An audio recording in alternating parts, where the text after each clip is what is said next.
গত ১১ বছরে কোনো বেতন বৃদ্ধি হয়নি।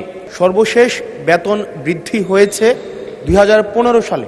সম্মানিত মন্ত্রী প্রদত্ত তথ্য অনুসারে বাংলাদেশে সরকারি চাকরিজীবী কর্মকর্তা এবং কর্মচারীর সংখ্যা হচ্ছে 14,50,891টি।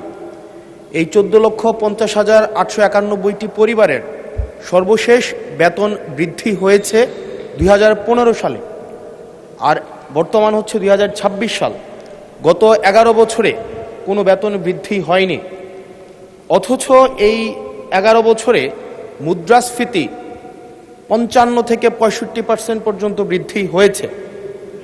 মাননীয় মন্ত্রী মহোদয়ের কাছে প্রশ্ন, এই 14,50,891টি যে পরিবার রয়েছে, প্রথম শ্রেণী থেকে চতুর্থ শ্রেণী কর্মকর্তা এবং কর্মচারীদের সরকারি তাদের বেতন বৃদ্ধির জন্য, যদিও এটি আপনার মন্ত্রণালয়ের না, আপনারা অর্থ মন্ত্রণালয়ে তাদের বেতন বৃদ্ধির জন্য কোনো প্রস্তাব পাঠাবেন কিনা, এবং এই নিয়ে বর্তমানে আপনাদের প্রণীত যে নীতিটি রয়েছে সেটি আমরা জানতে চাচ্ছি। ধন্যবাদ।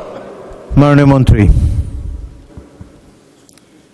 মাননীয় স্পিকার, ইতিমধ্যেই পে কমিশন গঠিত হয়েছে আমরা জানি।